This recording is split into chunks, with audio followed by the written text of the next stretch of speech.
G'day everyone, I am the man called Kemosabe, the man with the plane from the land down under, and this is my review of M.O.M, Mother of Madness issue 3. The previous two issues are some of the worst comics I've ever read, and I fully expect this one will be no better. But my mind can still be changed. Surprise me, Khaleesi.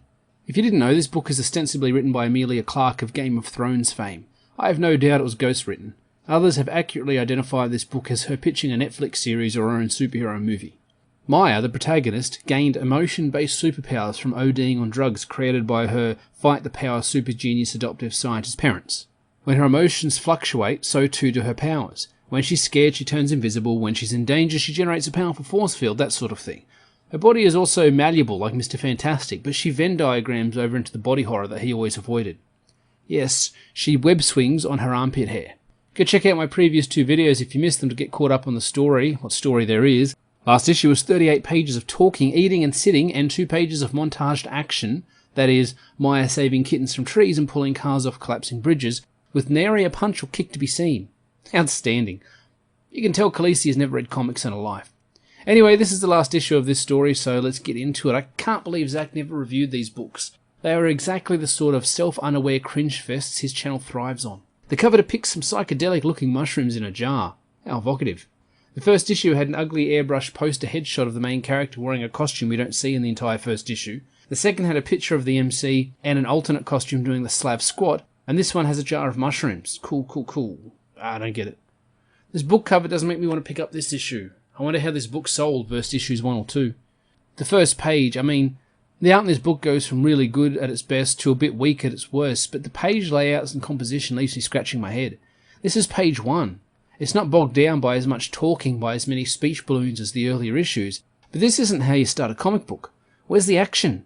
Where's the splash page? Where's the hero doing something cool, cementing their place as the hero with a capital H? Sure, it took 30 minutes for Iron Man to show up in his own movie, but Tony Stark was doing his snarky little bitch routine 30 seconds in, winning hearts and minds from the get-go. Instead, we get this. This is the first panel of the first page. This seems to be a snag in stranger danger. I went with a close family member, my biological father, but he took me to a stranger involved in experimental pharmaceuticals as well as human trafficking. Then when she asks him how he knows she's a human trafficker, he points to her mug, which she swivels around so she can look at it, but really it's so the readers can see it, and it has "World's Best Human Trafficker" on it. Hilarious.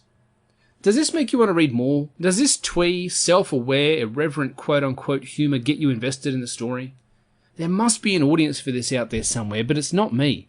I'm betting it's not you either. The antagonist, which I call her because I can't remember her name, asks Billy, Maya's son, why he thinks she's doing the awful things she does. Billy posits her motivation might be world domination, likening her to the villains of classic spy and action movies, before he claims they're all CIA propaganda. Clever boy. The villain elucidates she does what she does because she likes things just the way they are. How subversive of my expectations. No, wait, I had no expectations.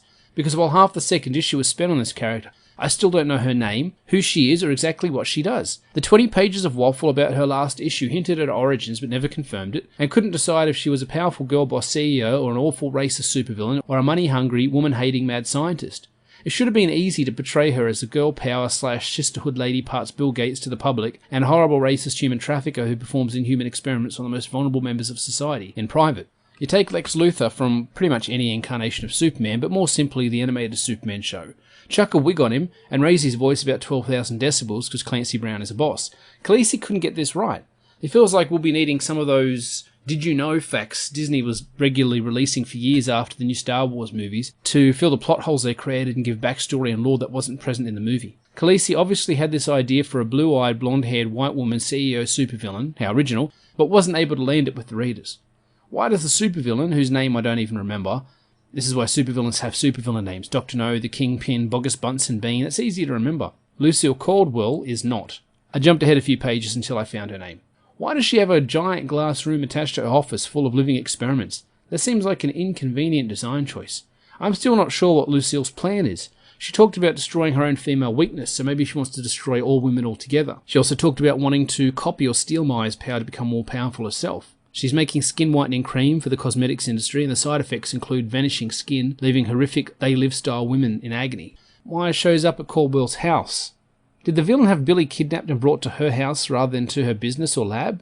Is this office full of mutated victims of her experiments in her actual house? I'm confused. Maya is monologuing. Of course, I think that's actually secretly her real superpower. She sees some glowing mushrooms and, I don't know, uses a phone to identify them, realises they are a rare poisonous mushroom, the same ones that killed the family of the cooking star on live TV 30 years ago, and that the only survivor of the tragedy grew up to become Lucille Caldwell, and it's her house. She's out now looking for her kidnapped son and, for some reason, trafficked kidnapped humans. I'm not sure why she would be looking for them. She says she got this location information from Mr. Peanut. I don't even know who she's talking about right now, and I'm not rereading the last issue again to find out. Once is enough with these books. So this is the big villain reveal. The curtain has been torn away, and it was done with Maya on her own in the corner of the garden in the dark.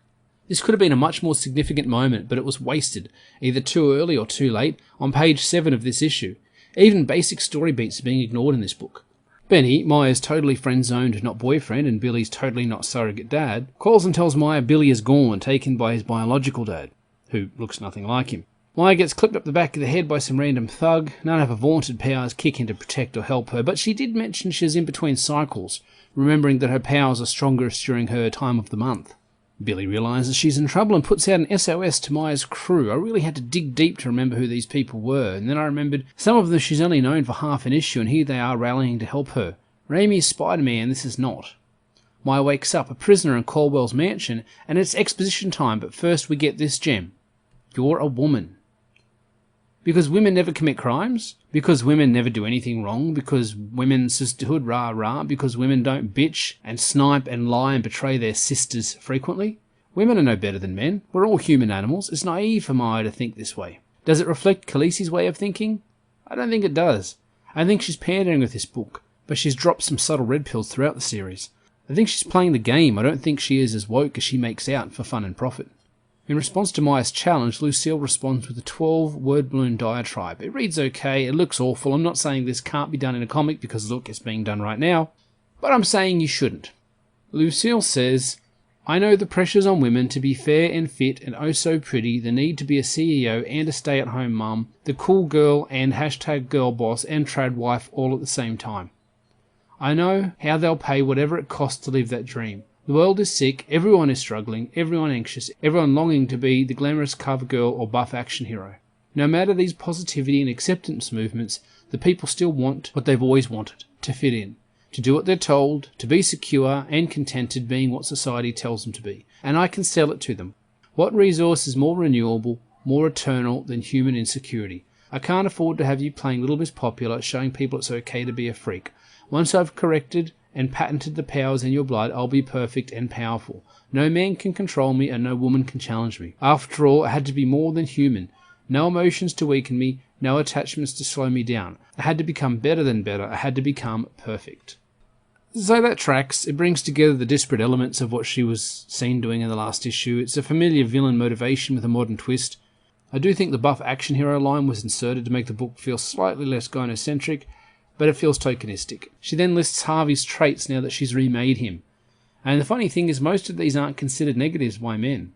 The version of perfect projected to men are mostly positive attributes, the attributes that conquered the known world and got us to the moon. You're welcome. Lucille has a great line here. She says, the key word in female empowerment is power. Nice one, Khaleesi. I sure hope you wrote that line. Lucille reveals that she funded Maya's parents' research, that they were working for her, and all of Maya's powers are derivatives of their original purpose. The armpit hair was a chemical to remove body hair, super strength came from diet pills, invisibility was from the skin lightening cream, the goo powers came from relaxants that were designed to create docile, compliant women. And this works. All of this makes sense and fits the story. So why was the setup handled so badly? I said before there is the seed of a story here, a good story, about how the unique things that make women women are the source of their powers. And it's the same for men. What makes a man uniquely a man, the good and the bad, it's cyclical. We're men because of these traits, and we have these traits because we are men. I'm surprised Khaleesi took such a strong stance on defining what is actually a woman. Actually, stunning and brave. Lucille uses some high-tech needle to extract Maya's DNA and another machine to instantly synthesize a single pill that will give her all of Maya's powers. It's clumsy, but I guess it's necessary to move the story along. I would have had Lucille possessing a pill that was 99% complete, and it just needed one more thing, some X factor, some breakthrough that Maya's adoptive parents had that they failed to pass on to Lucille before they both died. Lucille would get some of Maya's blood or DNA, add it to the 99% pill. Now it's complete and able to empower Lucille with Maya's abilities. As Lucille takes the pill, Maya screams, "You don't have to make perfect the enemy of everything." Lucille mentions that now she has Maya's DNA, she will make for herself a flawless, picture-perfect family. Refrains of career-oriented people who marry and have kids for the image it conveys, and how that helps their career rather than because they love their partner or because they actually want to be a parent. Maya tells Lucille to accept she'll never be perfect, she's only human, just as the pill kicks in and transforms Lucille into a horrible harpy-like creature. Maya says the perfect woman is a boogeyman campfire monster that doesn't exist. She theorizes that there is nothing, no emotion, or at least no positive emotions, for the chemicals to react with in Lucille like they did with Maya. Maya, for better or worse, is motivated by love. Lucille is motivated by greed, hate and anger, and her form reflects that. Maya tells Billy she's too tired to run and that he has to go without her. Then she masks up and turns to fight Lucille. Was she lying to ensure Billy gets away safely? I'd like to think so. This is a nice heroic panel. I don't know if Khaleesi can undo the damage done to this fledgling franchise in a single issue. Rather, she is highlighting how much wasted potential is here. Benny shows up, and this bit made me laugh. He frees the slaves, for lack of a better term. The strangely self-aware, quippy slaves who sound like they were scripted by Joss Whedon. The rest of Maya's surrogate family show up, and together the people of New York take the fight to the Green Goblin. Take the fight to Lucille. Khaleesi, you owe Sam Raimi some money. You know you do. It appears Lucille's transformation continues, and she goes from harpy monster to dragon in a wig. With all the low-key body horror this book hints at, you think they could have come up with something better than a literal red dragon with wings. Billy and Harvey get into a pathetic tension-breaking slap fight. This gives no credit to either man and does nothing to build them up as characters. Suddenly, Lucille has an army of robot security guards that are capable of being disabled by a wooden stick to the dome. Rabble to distract Maya's allies so she and Lucille can have their final 1v1 showdown.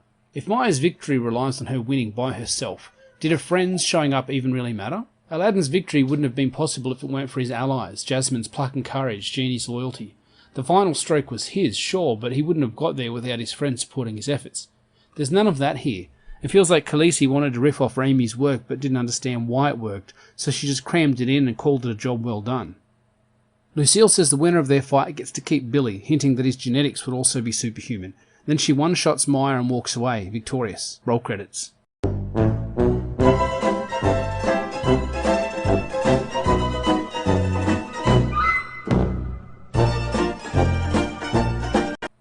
No, Maya monologues her transformation into Super Saiyan and unlocks her full potential, stating she can choose her powers now, the threat of a child being in danger allowing her to bypass the emotional limits on her abilities. I'd rather have tired tropes that work than subverted ones that don't. Maya easily defeats Lucille, classic Dragon Ball Z, and among the captives is her old not-girlfriend that she was hanging out with at the trailer park. They had some pretty heavy sapphic vibes, but it was never confirmed. Billy runs off for some reason, grabs a glowing mushroom and gives it to Maya. I don't really know why. Tiff explains that the chemicals that gave Maya her powers came originally from these rare mushrooms, so naturally Maya stuffs the mushroom in Lucille's mouth and kicks her out of the window, where she falls to her totally dead for reals and never coming back for the sequel, Death. Then there is 8 pages of monologue wrap-ups, all the fallout, all the changes, the new normal, as well as plot threads for future books. It's pretty heavy-handed girl power, taking all the immigrants, stealing is okay when we do it type stuff.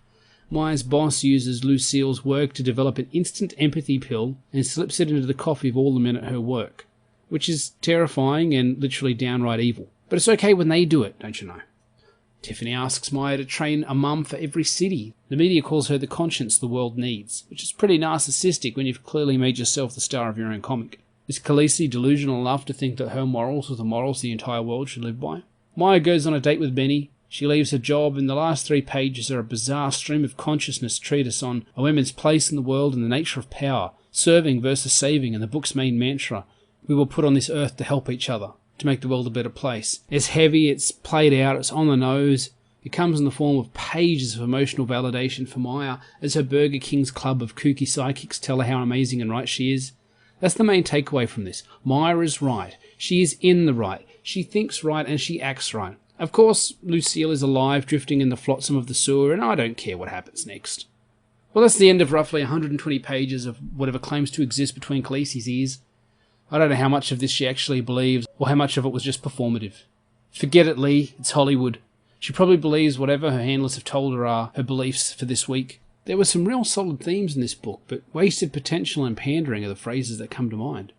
If she wasn't so determined to shock, bait and offend with her character's borderline body horror superpowers, Khaleesi might have teamed up with a writer capable of dragging this story, kicking and screaming, out of clumsy and into heartfelt.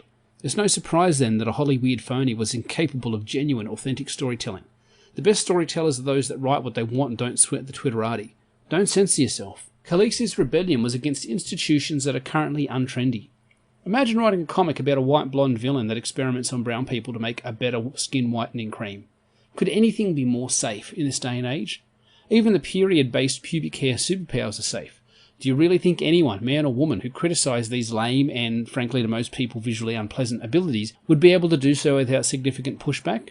My review of the first issue of this comic has the worst like-to-dislike ratio of any of my videos. Khaleesi knew what she was doing. She knew she was playing it safe while tickling the matriarchy's balls the whole time. This book is a dud shot, meant to be a bomb in the culture and gender wars. Instead it fizzled and died, and the sales reflected. When was the last time you heard anyone talking about this book?